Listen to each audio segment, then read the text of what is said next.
11번째 시간 창세기 8번째입니다. 저희들이 지금 계속해서 아브라함에 대해서 함께 보고 있는데요. 창세기 12장에서 25장까지는 아브라함에 대한 이야기죠. 아브라함의 이야기들이 언약을 맺으신 이야기로부터 시작을 해서 마지막 아브라함의 말년, 그의 죽음까지가 25장까지 그렇게 기록이 되어져 있습니다. 그 가운데 이제 저희들이 오늘은 16장과 17장을 보려고 거예요. 오늘 16장과 17장은요, 아브라함과 이스마엘에 관한 이야기입니다. 그리고 이제 할례에 대한 이야기인데, 여기 보시면 좀 재미있는 것들이요.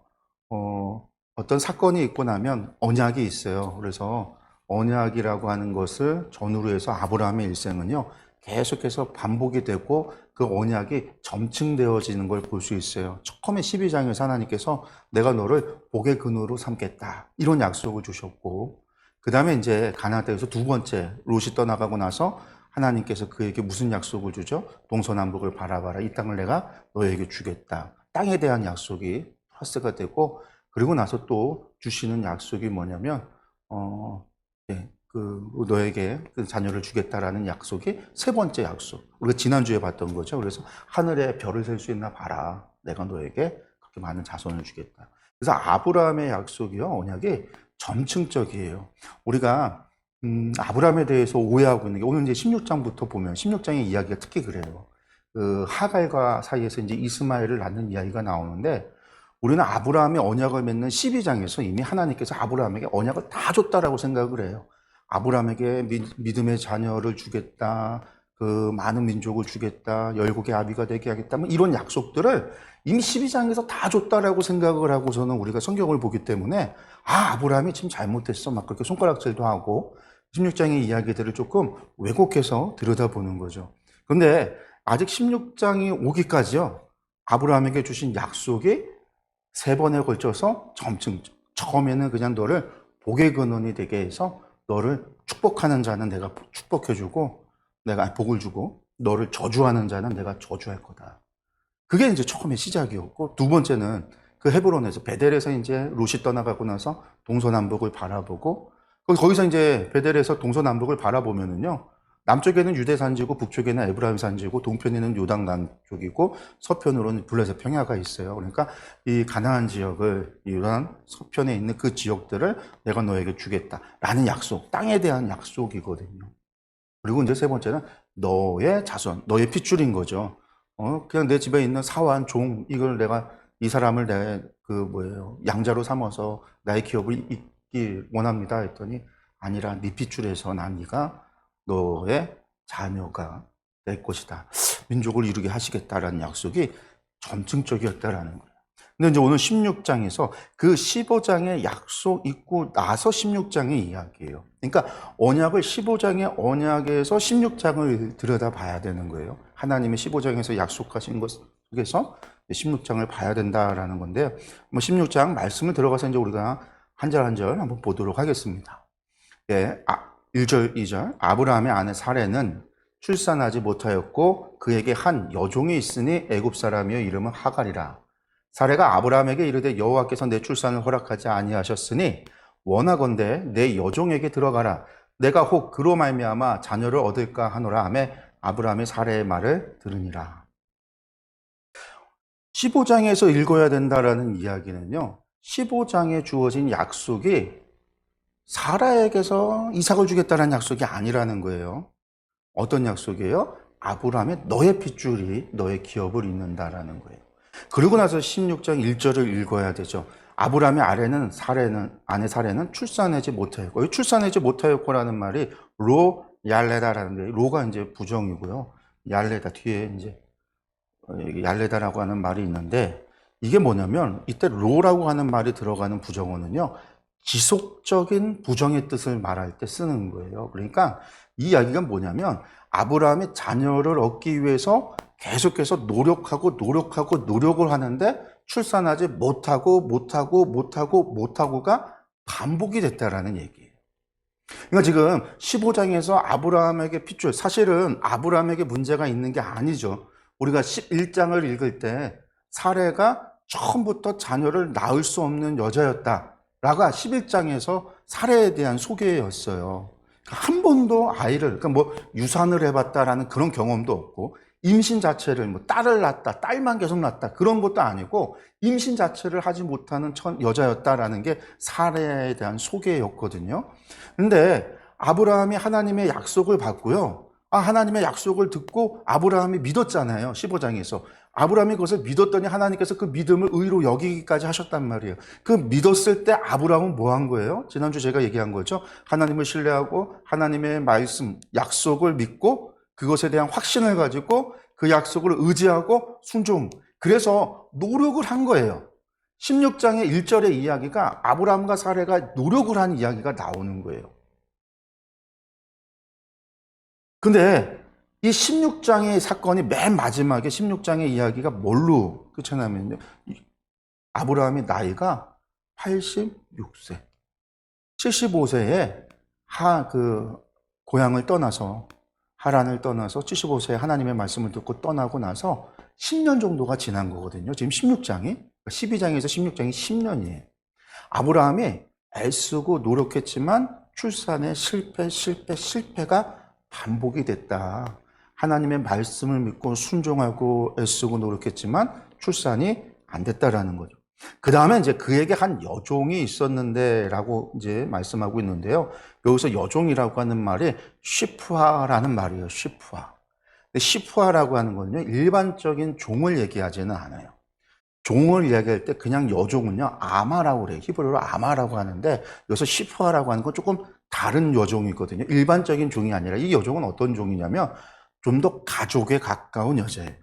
종 가운데 좀 더 가족에 가깝다. 그러니까 어떻게 보면 이 사례에게 있어서 사례의 최측근으로서 항상 가까이에서 지근거리에 있으면서 함께 하면서 시중을 두는, 오늘날로 치면 뭐 개인적인 비서처럼, 개인적인 하녀, 이게 이제 하갈이라는 여자입니다.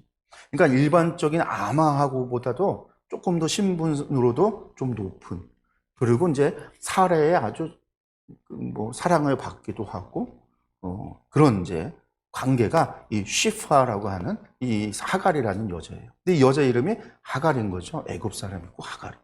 하갈이란 말이 이제 도망가다라는 말인데,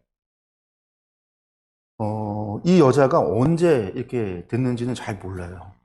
근데 이제 아마도 이집트 내려갔을 때 사례가 이제 여인 내 누이다 해서 속여갖고 바로가 사례를 자기 후궁으로 첩으로 삼으려고 데려갔잖아요. 아마 그때 이 이집트 바로가 사례에게 내어준 여인이 하갈이지 않을까라고 추측을 하고요. 어떤 사람은요, 더 나아가서 어쩌면 바로의 딸이나 뭐 공주가 아닐까, 뭐 그렇게도 생각을 해요. 그래서 하갈이라는 여자가, 이 여자가 그래서 시프아, 아마가 아니라 시프아로 대접을 받았고 그러지 않았을까라고 추측하고 이야기하는 분들도 있어요. 근데 어쨌든 그거는 우리가 이제 알지는 못하는데, 중요한 거는 이 여자가 시프아, 그렇게 사례의 옆에서 가장 가까이에 있으면서 사례의 사랑을 받으면서 특별한 여종이었는데 나중에 역전이 되는 거죠. 하갈이 임신해서 사례를 멸시하게 되어지는 그런 일들이 이제 벌어지는 게 이 시프아라고 하는 이 여인의 위치에서 우리가 볼 수 있는 겁니다. 그 다음에 이제 2절에 그러니까 이제 사례가 아브라함에게 이르기를, 10년 가까이 지난 거예요. 출산을 못하고 애쓰고 노력해도 안 되는 그 사이에 사례가 하는 얘기가 뭐 하냐면, 여호와께서 내 출산을 허락하지 아니하셨으니 원하건대 내 여종에게 들어가라. 내 시프아, 내 하갈에게로 들어가라. 내가 혹 그로 말미암아 자녀를 얻을까 하노라 하며 아브라함이 사례의 말을 들으니라. 여기서 보면 여호와께서 내 출산을 허락하지 아니하셨으니 라고 하는 말이요, 이게 이제 히브리어로 이게 아차라니라고 하는 말인데, 비가 오지 않게 하늘이 닫혔다라고 할 때도 아차라니라는 말을 쓰고요, 잉태하지 못하게 여인의 태가 닫혔다라고 할 때도 아차르아니라고 해요. 이게 이제 원래 아차르라고 하는 말의 완료예요. 그러니까 뭐냐면 하나님께서 주권을 가지고 강하게 막고 계시다. 하나님께서 그 일을 허락하지 않는다라는 거죠. 우리가 이제 여기서 생각을 해보면은요, 사라의 생각이 10년이 뭐예요? 결혼을 하고 오랜 세월을 지난 거고요. 하나님의 약속을 받고 75세에 고향을 떠날 때로부터 10년이 지난 거예요. 그 직전에 15장에서 이집트에서 돌아와서 이제 룻이 떠나가고 나서 하나님께서 주신 약속이 무슨 약속이었어요? 땅을 준다는 약속이고 그 위에 롯을 구출하는 과정에서 하나님께서 다시 한번 하늘의 별처럼 자녀를 준다라고 그랬는데 그 약속을 아브라함만 가지고 있고 아브라함만 기억하고 있는 게 아니라 아브라함이 사라에게 이야기했겠죠. 그 아내에게. 사라도 그 이야기를 듣고 하나님의 약속을 믿고 의지하고 열심히 두 부부가 서로 애쓰고 노력했지만 결국은 출산하지 못했고 반복적으로 안 되는 출산하지 못했고 그 모든 일이 하나님께서 아차르 나에게 강권적으로 내 태를 닫았다라고 하니까 결론적으로 무슨 생각이에요? 나에게서는 자녀가 태어나지 못할 거다라는 생각을 가질 수밖에 없는 거예요. 왜? 하나님께서 사례 너에게서 자녀를 주겠다는 얘기 안 하셨어요. 아브라함에게 자녀를 준다라고 그랬지. 그러니까 사례의 생각에는 내 자식은 아닌가 보다. 나에게서 아브라함의 자녀가 태어나지는 않는가 보다. 라는 생각을 가질 수 있어요, 없어요? 당연히 있는 거예요. 이걸 무슨 이걸 뭐 세속적이다, 뭐다 생각할 게 아니에요. 지금 하나님이 주신 말씀, 약속 안에서 최대한 고민하고 애쓰고 노력하고 수고하고 그래도 안 되는 절망 속에서 사례가 생각한 거예요. 혹시 내가 가로막고 있는 건 아니까 이 남편의 앞길을 한마디로 이건 거죠. 그래서 사례가 이야기하는 거예요. 내 여종에게 들어가라. 혹시 그로 말미암아 자녀를 얻을까? 그것도 당시에 우리가 뭐 당시라고 하면 당시에 자료가 뭐가 있어서 알 수 있느냐라고 하지만 여러분들 이집트 같은 경우는요. 제가 이제 지난번에 아브라함과 롯의 이야기할 때도 말씀을 드렸지만 양자를 삼는 게 아주 희귀한 일이 아니에요. 이집트 같은 경우도 양자를 삼아서 대를 잇는 파라오의 대를 잇는 경우가 많아요. 자식이 없어서 근친상간을 계속 해왔기 때문에 그러니까 이집트 같은 경우는요 왕족이 계속 왜냐하면 그들은 왕족이 신의 현현이잖아요. 신의 자식들이에요. 그러니까 일반 사람들이랑 결혼을 할 수가 없어요. 신은 신과 맺어져야 되니까. 그래서 이집트가 근친상간을 오래도록 이집트의 역사가 3,000년이 넘는데 오래도록 그런 일들을 하다 보니까 태어나는 자식들이 당연히 기형아도 많이 있고요. 기형아도 많고 자식이 태어나지도 못하고 그런 일들이 벌어지기 때문에 이집트에서는요 양자로 삼아서 파라오가 되어지는 왕이 되어지는 경우가 흔했어요. 그래서 양자가 아주 희귀한 일이 아니에요. 아브라함이 롯을 내 양자로 삼아서 내 대를 잇게 하겠다, 기업을 잇게 하겠다, 롯이 떠나가요. 그 다음에는 자기 종 사환을 내 양자로 삼겠다. 그런 이야기를 하는 게 이상하지 희귀한 일이 아니었다라는 거죠. 그러니까 하갈의 자식을 낳으면 아브라함의 자식이고 사라는 자기의 아들로 받아들여서 그렇게 키우면 되는 거 아닐까? 그렇게 생각할 수 있는 거죠. 그러니까 아브라함은요, 사라의 말을 듣고 그거대로 행했다라는 거예요. 여기서 중요한 건 아브라함이요. 어쩌면 아브라함이 지쳤을지도 모르고 아브라함의 생각도 그거죠. 하나님이 나에게 자식을 준다고 했지 사라를 통해서 자식을 준다는 얘기는 안 했으니까 말씀하시지 않으셨으니까 그래 사라의 말대로 다른 여인에게서 자식을 볼 수 있지 않을까라는 생각을 가질 수도 있어요. 근데 여기서 중요한 거는요. 아브라함이 이 문제를 누구에게 여쭤봐야 될까요? 하나님께 여쭤봤어야 돼요. 사례가 이 결정을, 이 고민을 하고 이것을 갖다가 자기 남편 아브라함에게 이야기를 꺼내기 쉽지 않았겠지만 사례가 그것을 고민하고 결과를 이야기하기 전에 사례는요, 누구에게 먼저 이 계획을 여쭤봤어야 될까요? 하나님께. 아브라함과 사례가 하나님의 말씀과 하나님의 약속을 믿고 그것을 듣고 그것을 순종하며 왔다라고 한다면 바뀌는 계획, 자신들의 생각을 하나님께 여쭤봐야 되는데 아브라함과 사례가 그것을 여쭤보지 않은 거예요. 지금 아브라함과 사례의 죄는 뭐냐? 그들이 잘못하고 있는 건 뭐냐? 하갈을 통해서 자식을 보려고 하는 생각이 아니라 이 계획 자체를 하나님 앞에 여쭤보지 않았다라는 거예요. 이게 잘못이에요. 왜 이걸 안 하면 이 뒤에 이어지는 하갈의 이야기하고 대조가 돼요. 우리가 이제 그것을 생각을 하고 말씀을 들어가 계속 볼게요. 3절 4절 아브라함의 아내 사레가 그 여종 애굽 사람 하갈을 데려다가 그 남편 아브라함에게 첩으로 준 때는 아브라함이 가나안 땅에 거주한 지 10년 후였더라. 10년이 지난 거죠. 10년이 지나도록 하나님의 약속 믿고 노력했지만 안 됐다라는 거예요. 아브라함이 하갈과 동침하였더니 하갈이 임신함에 그가 자기의 임신함을 알고 그의 여주인을 멸시한지라. 여기 보시면 먼저 3절에 첩이라고 했는데요. 이게 레 이사라고 하는 말이에요. 이사. 이 이사라는 말이요, 여자라는 말이거든요. 여자. 아내를 얘기해요. 그러니까 우리가 두 번째 아내니까 우리 한국말로 번역을 하면서 첩이라고 해놨지만 우리가 생각하는 그런 첩의 이미지, 본처가 있고 후처가 있고, 그래서 본처에 의해서 후처는 그냥 계급적으로도 차이가 있고 대접을 받지 못하고 뭐 그렇게 생각할 수 있는데, 당시에는 그런 게 아니다. 번역은 첩으로 되어 있지만 아내로 준 거예요. 자기와 동등한 셰프 아내 종이었지만 이제는 이샤르, 아내로서 아브라함에게 내어준 거예요. 그래서 아브라함이 하갈과 동침했다라는 거죠. 동침했다. 와야보 엘 하가르라는 말인데, 여기 보면요, 와야보라는 말이 동침했다라는 거고 엘 하가르라는 게 하갈과 했다라는 건데, 보통 동침하다라는 말은요, 알다라는 뜻의 야다가 사용이 돼요. 히브리어 보통 단어는 야다가 써요. 야다가. 근데 여기서 와야보라는 말을 썼다라는 거는 조금 다른 의미가 있다라는 거죠. 그 보고 뭐 눕다, 자다라고 하는 샤카브라고 하는 말도 쓰긴 하는데, 야다나 샤카브라는 말을 쓰는 것이 정상이고 일반적인데 왜 여기서 이 와야보라고 하는 말을 썼을까? 이게 뭐냐면 들어가다라는 뜻이에요. 들어가다. 아까 우리 여기 보시면요, 2절에 뭐라고 해요? 내 여종에게 들어가라라는 말을 하잖아요. 와야보, 들어가라라는 말.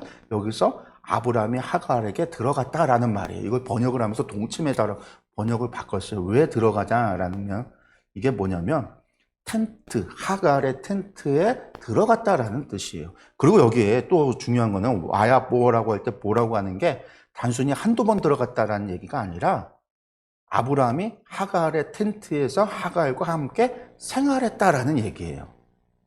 그래서 야다라는 말, 그냥 한번 잠을 잤다, 관계를 가졌다, 그런 의미가 아니라 아브라함이 하갈의 텐트에 들어가서 하갈과 함께 생활했다라는 것.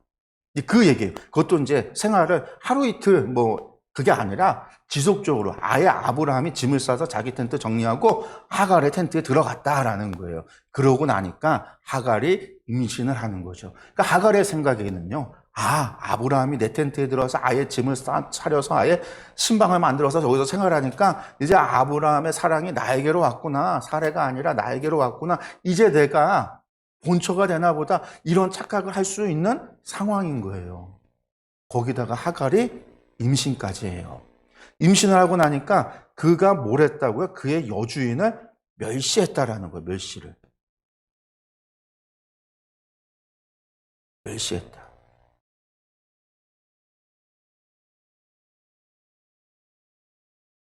근데 성경은요, 뭐라고 표현해요? 하갈을 여전히, 하갈과 사라의 관계를 뭘로 표현해요? 사례를 그의 여주인.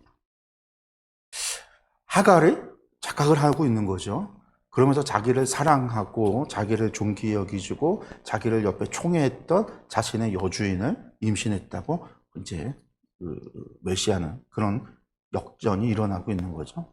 그러니까 이제 5절에 무슨 일이 일어나냐면요, 사례가 아브라함에게 이르되 뭐라고 얘기합니까? 내가 받는 모욕은 당신이 받아야 옳도다. 당신의 행동 똑바로 안 해서 그렇다라는 거예요. 지금 사례가 화가 나서 지금 아브라함을 막 몰아붙이고 있는 거죠. 사례가 한 성격 하는 것 같아요. 하갈의 관계에서 보면, 성경에 보면 몇 번 나와요. 사라가 열국의 어머니, 사라가 돼서 열국의 어머니가 됐다.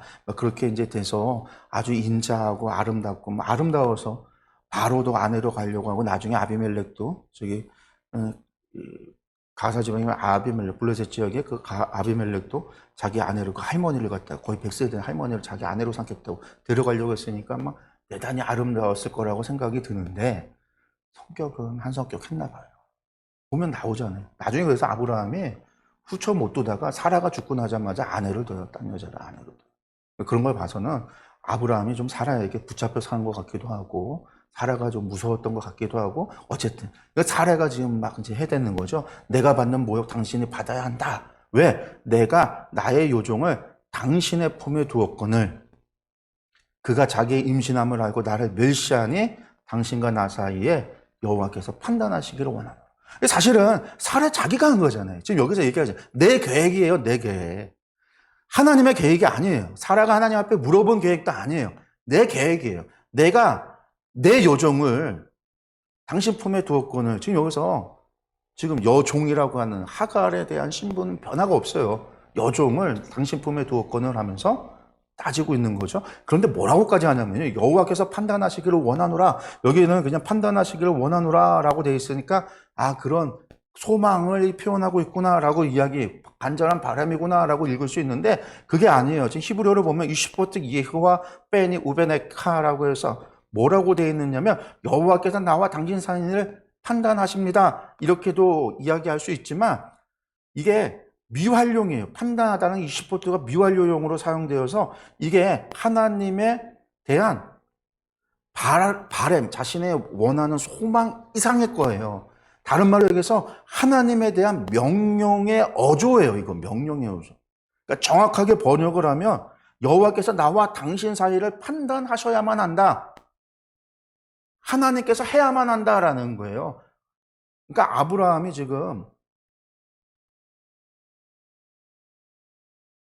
아브라함이 하갈을 자기의 아내로 삼은 것, 우리말로 해서 첩으로 삼은 것은 사례가 얘기해서 사례의 계획이었잖아요. 그런데 지금 그것에 대해서 하나님 앞에 여쭤보지도 않고 자기 계획대로 해놓고서는 그 일로 일어난 일에 대해서 지금 화가 나서 아브라함에게 쏘아붙이면서 나아가서 어떻게 해요? 하나님이 이것을 판단해야 된다. 하나님 판단하십시오. 라고 하는, 어떻게 보면 하나님의 이름을 망령되이 일컫는 그러한 죄를 사례가 하고 있는 거예요, 지금. 화가 난 상황에서. 6절에 아브라함은 뭐라고 하냐면요. 아브라함이 사례에게 이르되 당신의 요정은 당신의 수중에 있다. 이 얘기 뭐예요? 바뀐 건 아무것도 없다. 내가 하갈의 방에 들어가, 집에 텐트에 들어가서 하갈과 함께 생활하고 하갈의 아이를 임신을 했지만 바뀐 건 없다. 그게 뭐죠? 하갈은 여전히 당신의 종이다. 라는 거예요. 사례도 하갈에 대해서 하갈은 여전히 내 종이다라고 이야기하는 거고, 아브라함도 하갈은 당신의 종이다라는 거예요. 그러니까 당신 눈에 좋을 대로 그에게 행하라. 아브라함의 허락이 떨어졌어요. 아브라함의 마음을 확인을 했죠. 그러고 나니까 사례가 하갈을 뭐예요? 학대했다라는 거예요. 학대. 여기 학대했다라는 말이요, 와테안네아하라는 말인데 해하다, 벌받다라는 말. 이게 나중에 이게 이제 보면 그 이스라엘 사람이, 그러니까 언제였죠? 하나님께서 그 자녀에게 땅을 주겠다, 아브라함에게 땅을 주겠다고 하고 그의 자녀들이 400년 동안 이방의 객이 될 거다라고 얘기할 때 그때도 이 단어가 쓰여져요. 이스라엘 사람들이 이방에서 학대당할 거다. 한마디로 말해서. 그 학대가 뭐예요? 우리 출애굽기를 봐서 알지만 죽임당하고 고통당하고 막 종노릇하고 하는 거죠. 그런 학대라는 거예요. 그러니까 지금 사례가 하갈을 학대했다라는 말은요, 아주 혹독하게 하갈을 괴롭혔다라는 거예요. 아주 괴롭혔다. 이제는 시파 내 옆에 두고 그게 아니라 아예 아주 학대, 아주 괴롭혔다라는 얘기예요. 그러니까 하갈이요, 사례 앞에서 도망했더라. 여러분, 하갈이 어떤 여인인지는 우리가 알지 못해요. 그러니까 누군가의 말처럼, 어떤 전설처럼 이집트에서 어떤 파라오의 딸이었는지, 어떤 공주였는지, 어떤 귀족의 여인이었는지 우리는 알지 못하지만 어쨌든 파라오가 내어준 여인이었으니까 왕궁 여인은 맞아요. 왕궁에 있던 여인이었을 거예요. 그런 여인이 어쩌면 존귀한 이집트 왕궁에 있었다라는 건요, 그 어마어마한 왕궁에서 생활하던 여인이었으니까 어떻게 보면 일반 사람들하고는 아주 신분적인 차이가 있는 여인이에요. 그런 여인이 종이 돼서 왔다가 임신을 하고 주인의 사랑을 받고 임신을 하고 나서 자신이 이제 뭐가 될 줄 알았어요? 주인이 될 줄 알았잖아요. 주인을 꿈꿨단 말이에요. 그래서 사례를 멸시했어요. 가볍게 여겼단 말이에요. 근데 돌아온 거는 뭐예요? 전보다 훨씬 더 못한 학대를 받으니까 하갈이 도망간 거예요. 그녀의 이름 그대로 하갈한 거죠. 그런데 재밌는 건요, 그 여인에게 여호와의 사자가 찾아왔다. 여호와의 사자가 광야의 샘물 곁 곧 술길 샘 곁에서 그를 만나 라고 표현하고 7절에 이야기하고 있는데, 먼저 이제 술이라고 하는 걸 제가 히브리어 써놓은 게 일부러 있어요. 슈르예요, 슈르. 그러니까 술길이라는 게 이거 알코올 이걸 얘기하는 게 아니라 슈르라고 하는 지방이 있어요. 슈르. 원래 수르 광야가 있거든요. 수르. 네게브 광야하고 내려와서 이집트 쪽으로 해안가로 해서 이집트로 가는 길에 수르 광야가 있고요.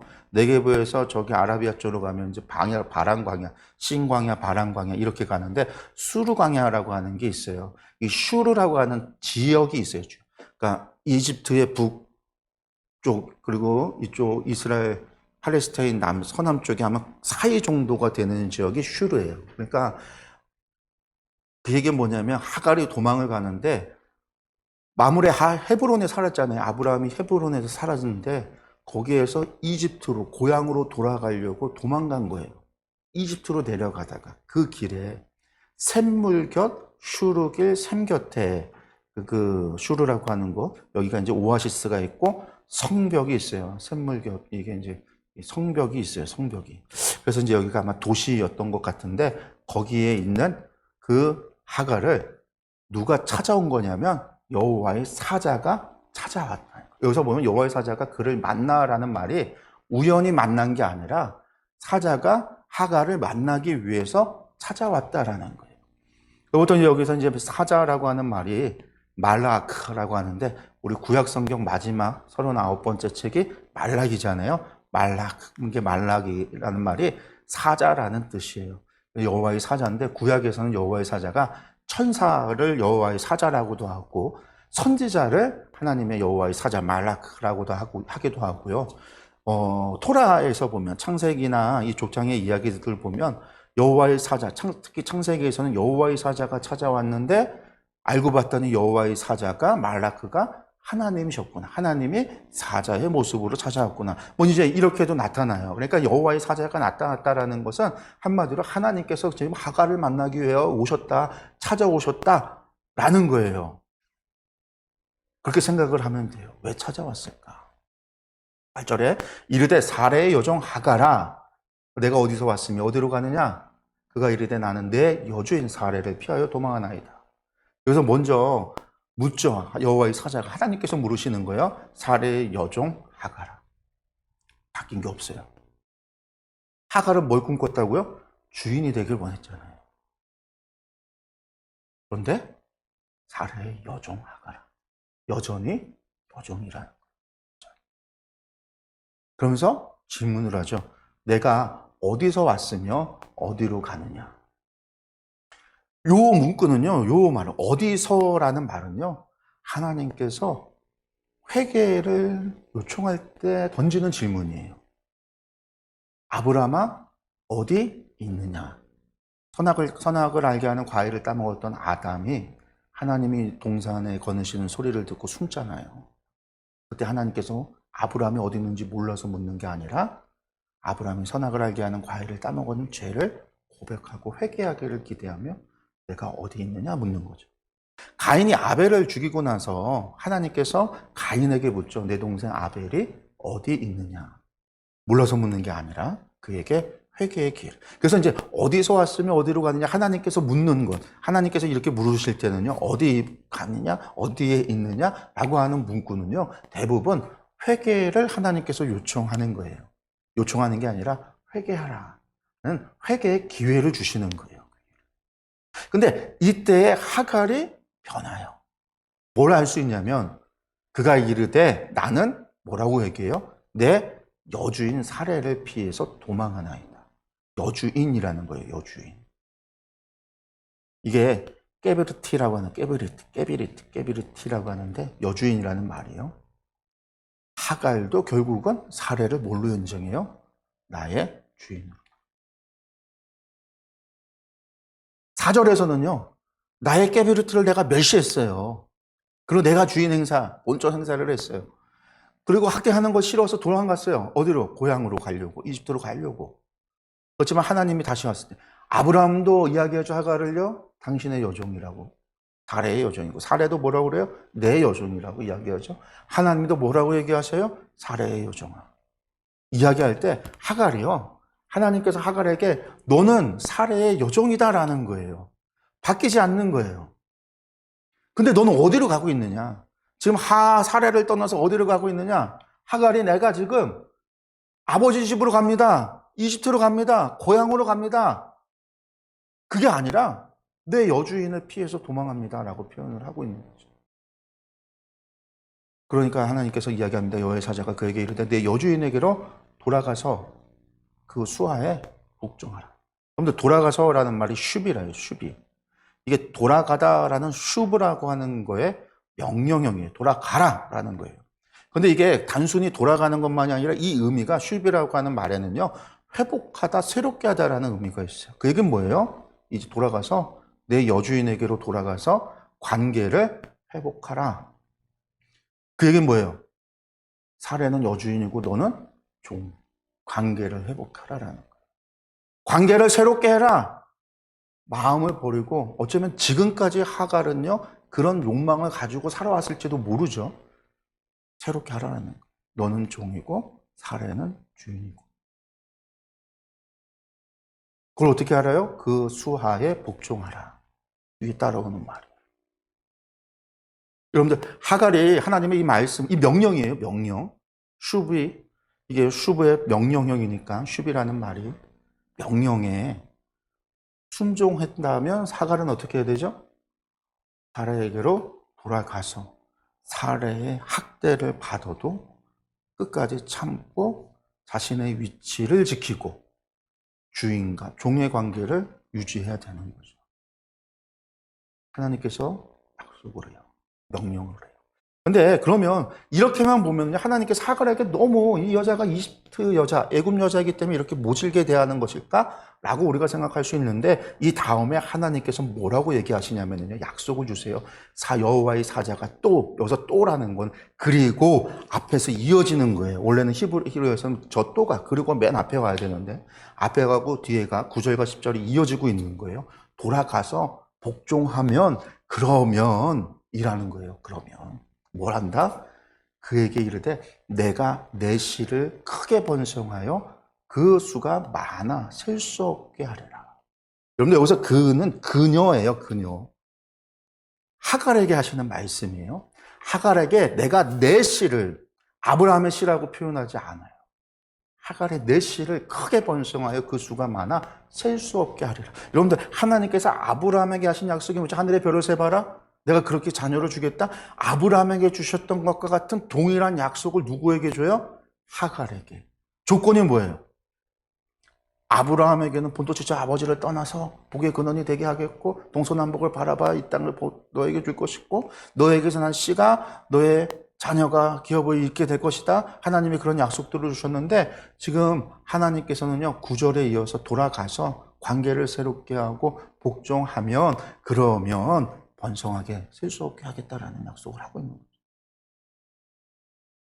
여호와의 사자가 또 그에게 이르되 내가 임신하였은즉 아들을 낳으리니 그 이름을 이스마엘이라 하라. 여호와께서 내 고통을 들으셨습니다. 이 이스마엘이라는 말은요 쉐마 알죠? 우리가 쉐마 이스라엘아 들으라. 그러니까 들으라는 말이 쉐마잖아요. 그게 쉐마예요. 이스마엘의 쉐마 엘 하나님께서 들으신다라는 말이에요. 이스마엘이라는 게 쉐마 엘 하나님이 들으셨다라는 말이거든요. 쉐마와 하나님 엘이 합쳐진 말이에요. 얼마나? 그 얘기는 뭘까요? 하갈이 왜 하나님께서 하갈을 슈르 땅에서 찾아오셨을까? 만나주셨을까? 왜 만나주신 거예요? 하갈이 하나님을 찾았기 때문인 거예요. 사례도 아브라함도 하나님을 안 찾았단 말이에요.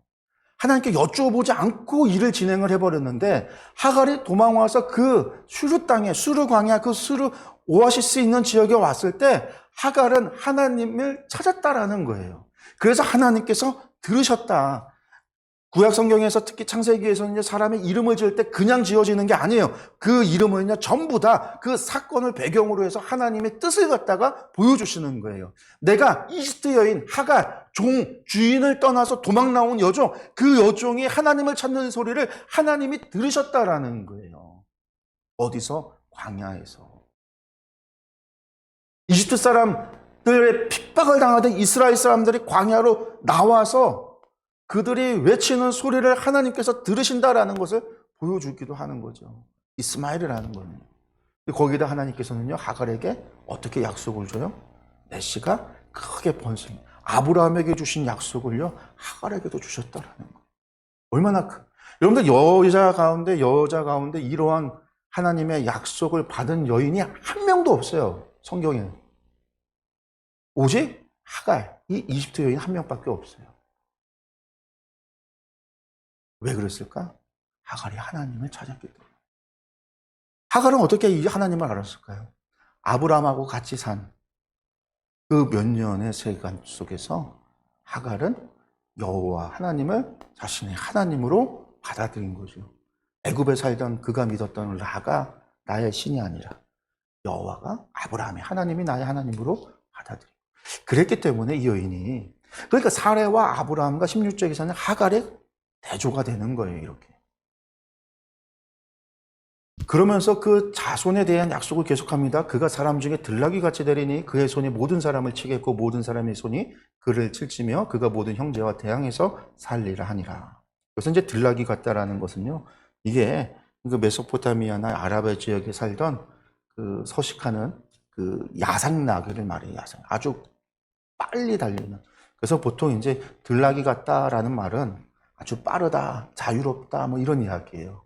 그러니까 이스마엘의 이 후손이 이 달나귀에 비유한 것은 그것처럼 타인의 제약을 받지 않는, 자신이 원하는 대로 자유분방하게 살아갈 것. 그래서 이제 이스마엘의 후손들이 보통 유목하는 사람들이 되어지고, 그리고 또 뭐라고 얘기해요? 그 형제와 대항해서 산다. 여기서 이제 형제와 대항한다라는 말이 대항하다라고 되어 있지만 이게 이제 동방에서 산다라는 뜻이에요. 동쪽. 동쪽은 구약 성경에서는 앞이라고 그랬잖아요. 앞쪽에 마주보고 산다. 가까이에서 마주보고 대면하고 살게. 이게 이스라엘과 혹은 그 형제들과 근처에 함께 산다는 거죠. 아브라함의 후손들, 그들라의 자손들, 이삭의 자손들, 그들과 함께 대면하고 산다라는 얘기죠. 말 그대로 이제 이루어지는 거죠, 나중에. 13절에 하갈이 자신에게 이르신 여호와의 이름을 나를 살피시는 하나님이라 했으니, 하갈이 하나님의 이름을 갖다가 고백해요. 뭐라고요? 엘로이. 로이가 보시다라는 뜻이에요. 하나님이 보신다. 내가 슈루에서 내가 슬피 울며 하나님을 부르짖을 때 하나님이 나를 보셨다라는 거예요. 옛날 개역 한글에서는 감찰하신 하나님이라고 했는데 개역 개성에서 이제 살피시는 하나님이라고 했지만 그러니까 보신다라는 거예요. 하나님이 나를 보셨다. 엘로이라는 거. 그래서 이제 그 땅을, 그 샘을, 그 오아시스를 뭐라고 이름을 줘요? 부엘라 헤로이. 그러니까 로이가 보다라는 거죠. 하나님께서 부엘라 헤로이라는 말이 결국은 이 우물은 나를 보시는 살아계신 하나님의 우물이다. 그런 뜻으로 부엘라 헤로이라 이렇게 이름을 줘요. 거기가 어디냐면요. 여기 보시면 이제 헤브론에서 이제 떠나가는데 이렇게 되네요. 헤브론이 아브라함이 살던 지역이었고요. 거기에서 이제 이집트로 내려가는 수르 광야 쪽에 부엘라 헤로이라고 하는 곳이 있습니다. 여기가 이제 천사가 하갈에게 이스마엘을 잉태할 것이다라는 소식을 들려줬던 곳이 저기쯤이다라고 보시면 돼요. 그러니까 광야를 지나서 이제 도망을 간 거죠, 이집트로. 그러고 난 다음에 이야기 어떻게 끝이 납니까? 하갈이 아브라함의 아들을 낳음에 돌아갔다라는 얘기는 없어요. 그런데 15절에 봤더니 아들을 낳았는데 아브라함이 하갈이 낳은 아들을 이름하여 이스마엘이라 하였더라. 이름을 이스마엘이라고 아브라함이 지었더라라는 뜻이거든요. 그러니까 아브라함이 이름을 지어줬으니까 하갈이 누구에게로 돌아간 거예요? 아브라함에게로 다시 이집트로 내려간 게 아니라 헤브론으로 다시 올라가. 하나님의 말씀대로 하갈이 순종한 거예요.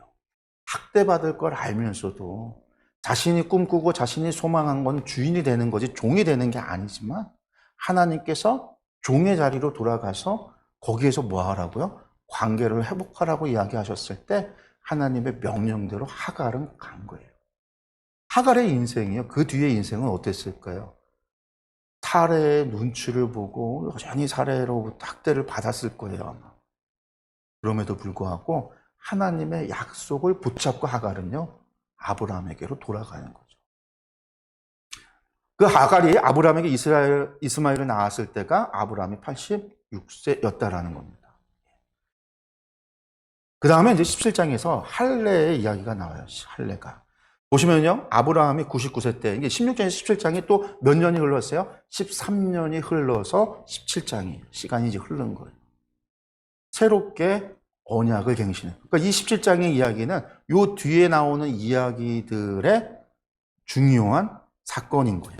이 언약이, 할례의 언약이. 그리고 이 언약은 앞에 거하고도 이어지기도 하고요. 어쨌든 이 17장에 보니까 아브라함이 99세 때에 여호와께서 아브라함에게 나타나셔서 다시 하나님께서 아브라함을 만나 찾아오신 거죠. 그에게 이르되 뭐라고 얘기하냐면 나는 전능한 하나님이라 너는 내 앞에서 행하여 완전하라 라고 말씀하고 계십니다.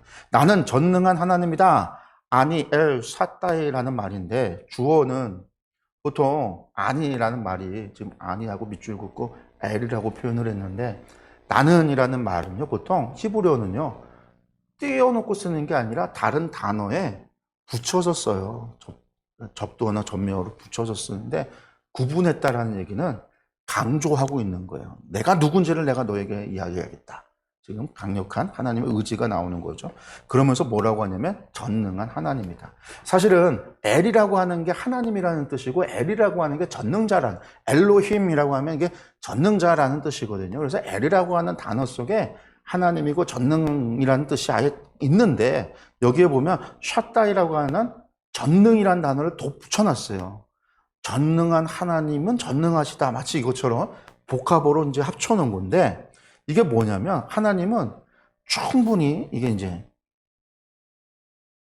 엘이라고 하는 게 이제 전능하다, 강하다라는 의미가 있고 그 쉐다이라는 게 이 쉐라는 게 나는 뭐뭐 하는 자다라는 뜻이고 따이라고 하는 말이 복합어로 이제 뭐 충분하다, 난 충분하다. 이게 뭐냐면 나는 능력이 충분하다.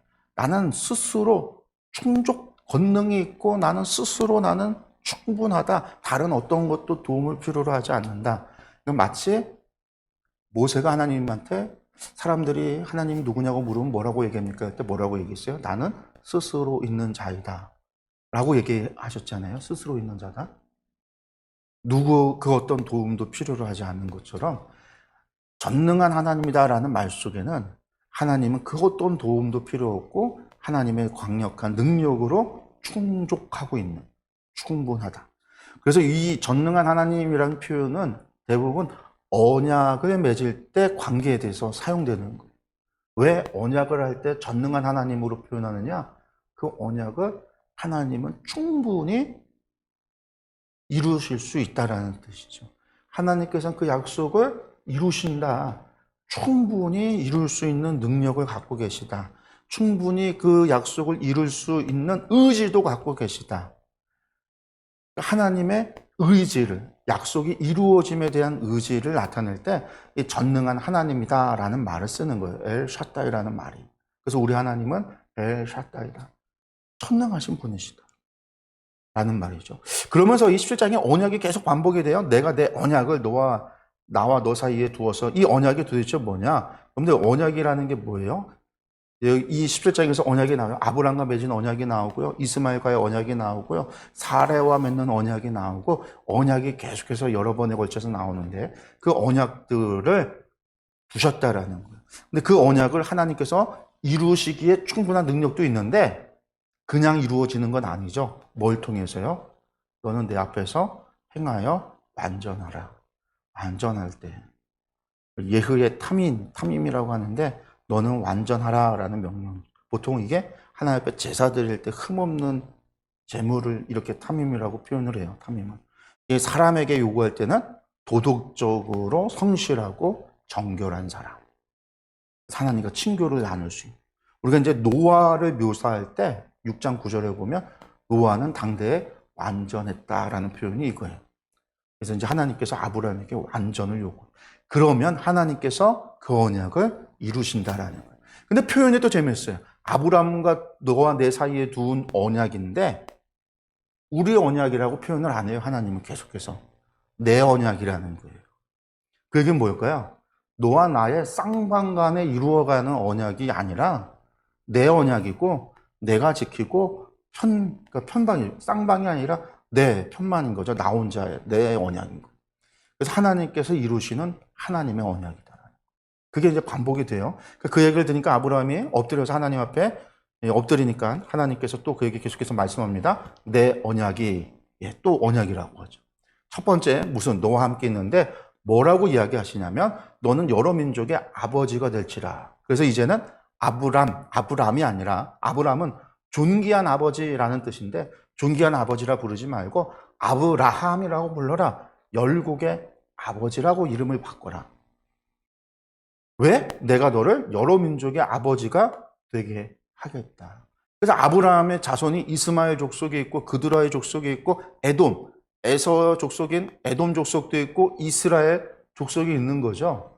저처럼 여러 민족의. 근데 이런 혈통만이 아니라 믿음의 백성, 믿음의 자녀들도 우리도 아브라함은 믿음의 조상으로 이야기를 하죠. 여러 민족의 아버지가 되게 하여 있다. 그래서 첫 번째 약속이 뭐냐? 하나님께서 아브라함을 아브라함 열국의 아버지로 하나님이 되게 하겠다라는 거예요. 되게 하나님께서 이루시겠다. 내가 너를 심히 번성하게 하리니 내가 내게서 민족들이 나게 하며 왕들이 내게로부터 나오리라.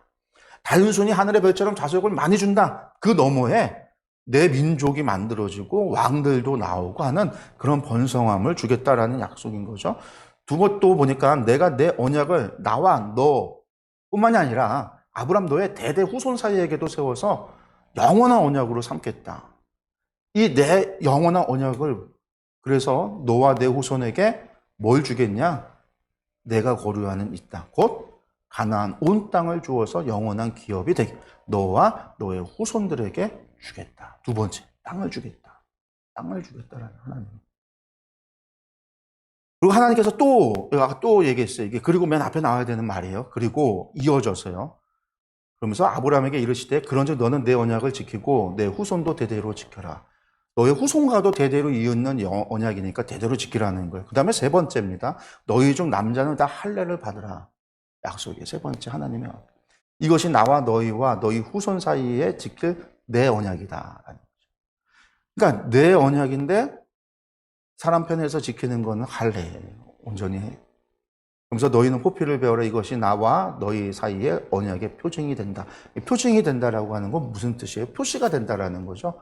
너와 나 사이에 맺은 언약으로 너와 내가 맺어져 있다. 언약의 관계다라는 표시다. 그래서 할례가 있으면 너는 나와 맺은 언약으로 맺혀져 있구나 라는 것을 인정하시는 거죠. 그래서 이스라엘 사람들이 할례를 뭐라고 생각을 해요? 구원으로 받아들이는 거. 이스라엘하고 우리하고 달라요. 이스라엘 사람들은요, 이미 구원받은 백성이에요. 그들은 죽어서 구원받는 게 아니라 하나님의 백성으로 하나님의 언약으로 맺혀진 하나님과의 백성으로서 하나님의 백성이 되는 게 구원받는 거거든요. 그들은 율법을 지켜서 하나님의 백성이 되는 게 아니라 이미 그들은 하나님의 백성이에요. 태어나면서 할례를 행하고 그것이 표시잖아요. 할례가 되어지는 걸 보면 나는 하나님의 백성인 거지 앞으로 내가 하나님의 백성이 될 거다. 내가 하나님의 백성으로 변화될 거다. 그런 의미가 아니에요. 하나님의 백성이기 때문에 내가 뭘 여기서 더 구원을 받는 그런 게 아니에요. 그 율법은 뭐냐면 나는 하나님의 백성으로서 백성답게 살아가는 거지 그것을 충족시켜주는 게 율법인 거지 율법을 지켜서 내가 구원받는 게 아니란 말이에요.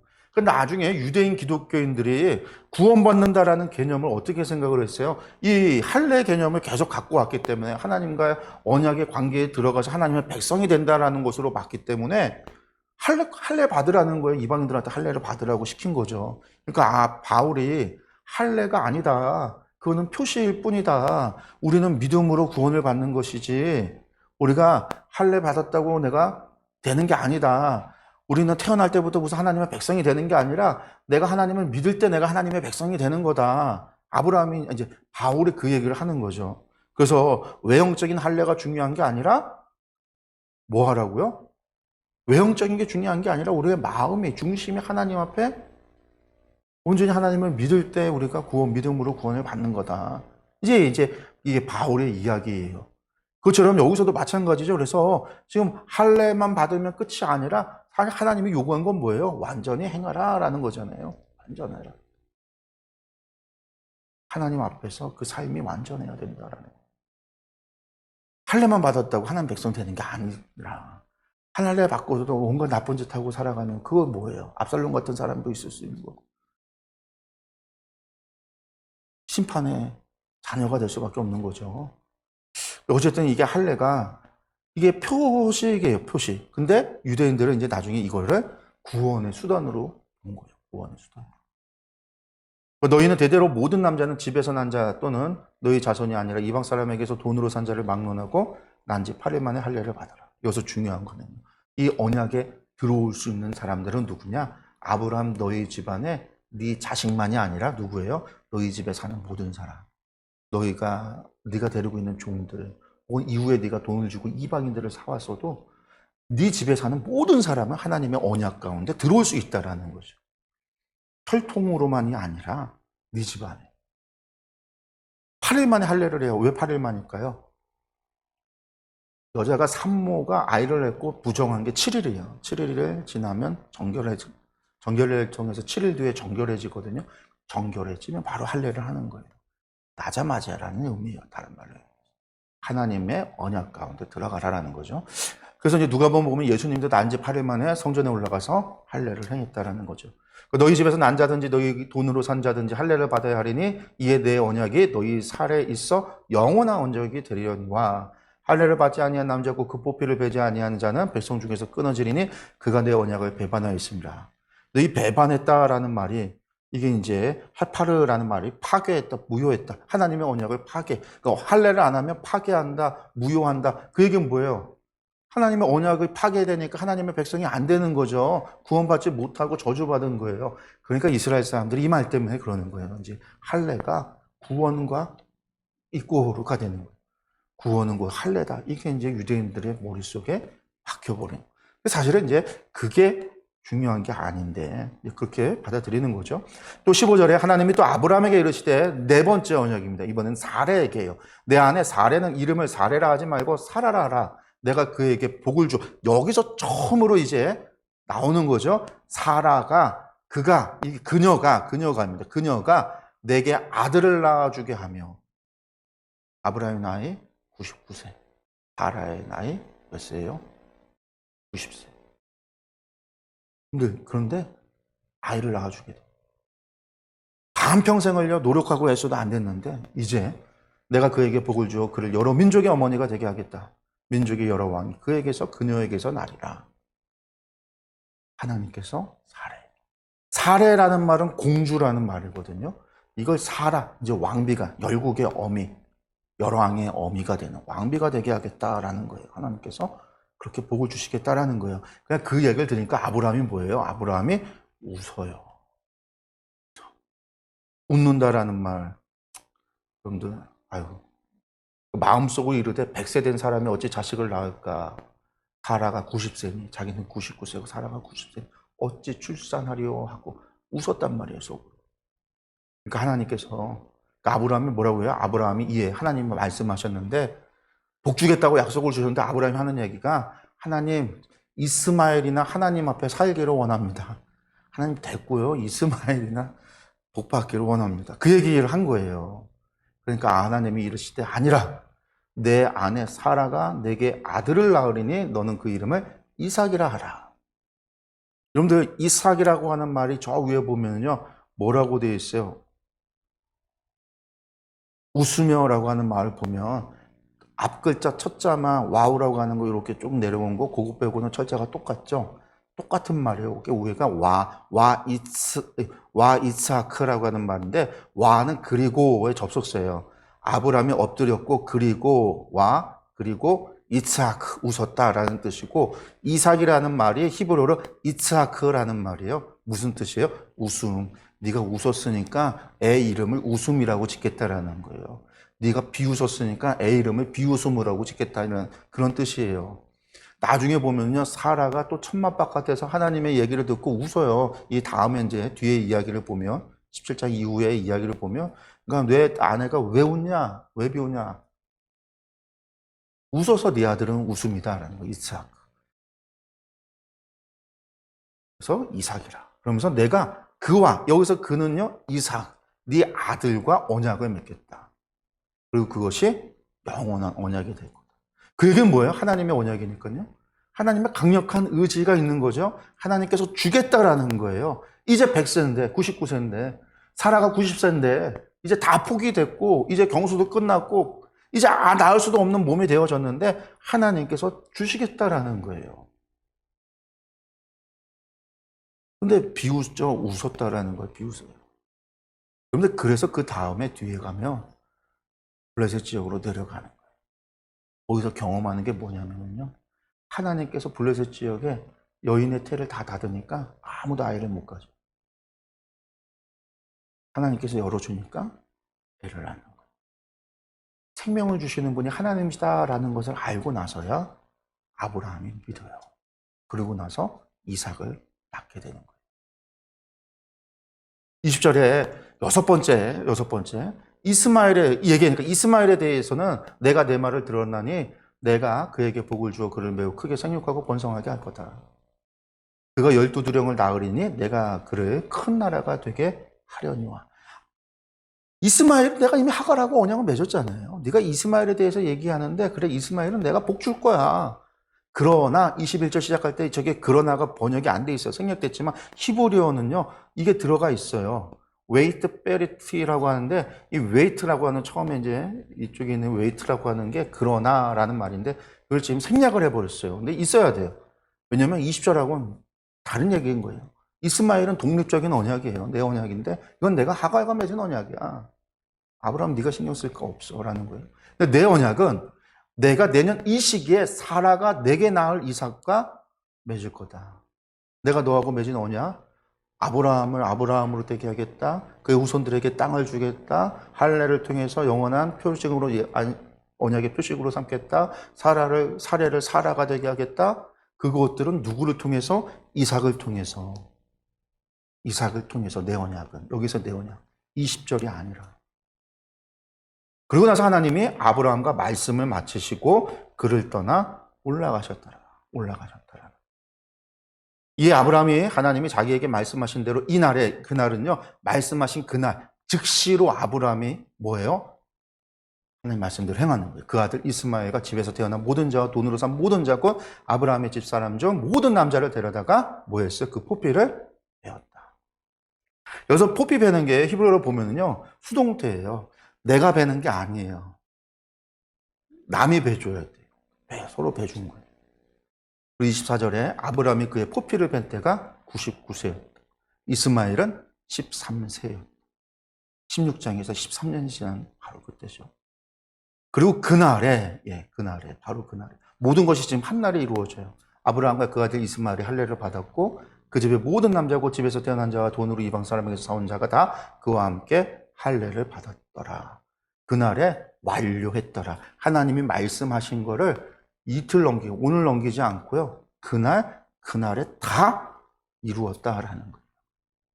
아브라함의 신앙이 성장하고 있는 걸 또 보여주는 거죠.